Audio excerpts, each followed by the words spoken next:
হাতে বেশি দিনের ছুটি নেই, অথচ মনটা বেশ পাহাড় পাহাড় করছে, তাই তো? আবার দার্জিলিং উত্তরবঙ্গ অলরেডি ঘুরে ফেলেছেন, তাহলে এখন কি করা যেতে পারে? কিছুই না। 3 দিনের ছুটি নিয়ে ঘুরে আসতে পারেন আমাদের প্রতিবেশী রাজ্য ওড়িশার পশ্চিমে অবস্থিত ছত্তিশগড়ের মেইন পার্ট থেকে। তাই আসুন, আজকের ভিডিওতে আপনাদের জন্য থাকছে মিনি তিব্বতের সন্ধান। ছত্তিশগড়ের শৈল শহর মেইন পার্ট ছত্তিশগড়ের সরগুজা জেলায় অবস্থিত। মেইন পার্ট যেতে হলে হাওড়া থেকে মুম্বাই বা পুনেগামী ট্রেনে যেতে হবে ওড়িশার ঝাড়সুগুড়া জংশনে। এক্ষেত্রে জ্ঞানেশ্বরী এক্সপ্রেস, আজাদ হিন্দ এক্সপ্রেস কিংবা হামসাফার এক্সপ্রেসকে সঙ্গী করতে পারেন। সময় লাগবে ওই 9-10 ঘন্টার মতো। তারপর ঝাড়সুগুড়া থেকে একটা গাড়ি নিয়ে রওনা দিতে পারেন মেইন পার্টের উদ্দেশ্যে। এই সুযোগে চাক্ষুষ করতে পারেন সবুজে মোড়া পাহাড় এবং উপত্যকা। ইতিহাস বলছে 1959 সালে যখন চীন তিব্বত আক্রমণ করেছিল, সেই সময় অনেক তিব্বতীয় পরিবার ভারতে চলে আসে। সেই সব বাস্তুহারা তিব্বতীয়দের আশ্রয় দিয়েছিল ভারত সরকার। সেই থেকে ছত্তিশগড়ের মেইন পার্ট হয়ে উঠেছে মিনি তিব্বত। পাহাড়, একাধিক জলপ্রপাত আর জঙ্গলে ঘেরা মেইন পার্টের উচ্চতা প্রায় 3500 ফুট। তিব্বতীয়দের বসবাসের কারণে এখানে রয়েছে একাধিক মনোরম বৌদ্ধ মঠ। এরই মধ্যে অন্যতম জনপ্রিয় হলো টাকপো মনেস্ট্রি। এখানে গেলেই বুঝতে পারবেন এক অদ্ভুত নৈসর্গিক সৌন্দর্য আর শান্তি বিরাজ করছে চারপাশে। আসলে এখানকার বৌদ্ধ ভিক্ষুকরা মূলত বৌদ্ধ পণ্ডিত দলাই লামার অনুগামী। তারাই এখানে মানবতার বাণী প্রচার করেন। এইখানের মঠগুলোর কারুকাজে আর নিস্তব্ধতায় আপনি খুঁজে পাবেন ঐশ্বরিকতার ছোঁয়া। মেইন পার্ট বেড়াতে গেলে যে জায়গাগুলো একেবারেই মিস করা যাবে না, সেগুলো নিয়ে এবার কথা বলা যাক। মেইন পার্ট ঘুরতে যাওয়ার আদর্শ সময় হলো বর্ষাকাল অথবা শীতকাল। মেঘে ঢাকা পাহাড় আর হরিত উপত্যকার রসায়ন আপনার মন ভোলাবে এক লহমায়। মাঝে সঙ্গ দিতে থাকবে একাধিক জলপ্রপাত। জঙ্গলে আর রঙিন ফুলে ঘেরা মেহতা পয়েন্ট অন্যতম জনপ্রিয় স্থান। এখানকার সূর্যোদয় এবং সূর্যাস্ত দুটোই আপনার মন ভালো করে দিতে বাধ্য। এছাড়াও এখানে রয়েছে বার্ড আই ভিউ স্পট।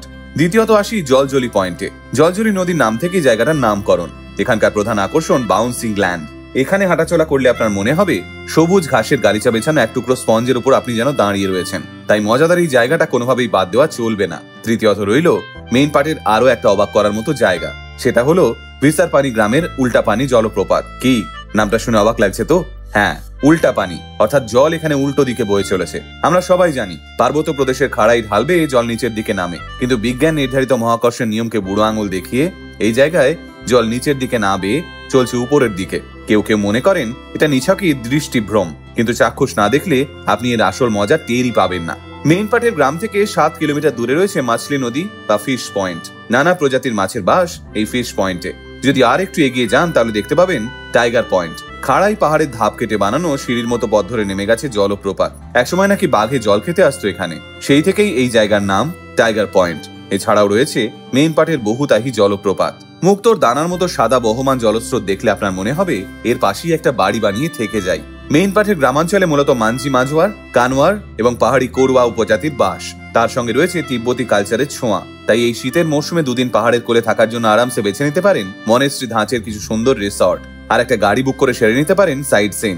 খাদ্যরসিকরা চেখে দেখতে পারেন সুস্বাদু তিব্বতী খাবারও। পেট পুজোর জন্য পাবেন মোমো, থুকপা, স্পেশাল টিবেটিয়ান পাকোড়ি কিংবা শাফালে বা শাবলে। তাই এই বছরই সপ্তাহান্তে ছুটি কাটাতে একটা জমজমাট প্ল্যান করে ফেলুন। ছত্তিশগড়ের সিমলা মেইন পার্ট কাদের কাদের ঘোরা, সেটাও কিন্তু আমাদের কমেন্ট করে জানাতে ভুলবেন না। এমন আরো ইন্টারেস্টিং ভিডিও দেখতে আজই ফলো করুন আমাদের পেজ আল্টিমেট মোটিভেশন। আমাদের একমাত্র YouTube channel ultimate motivation official subscribe করতে ভুলবেন না কিন্তু। আল্টিমেট মোটিভেশন, বাংলায় মোটিভেশন, বাঙালির মোটিভেশন।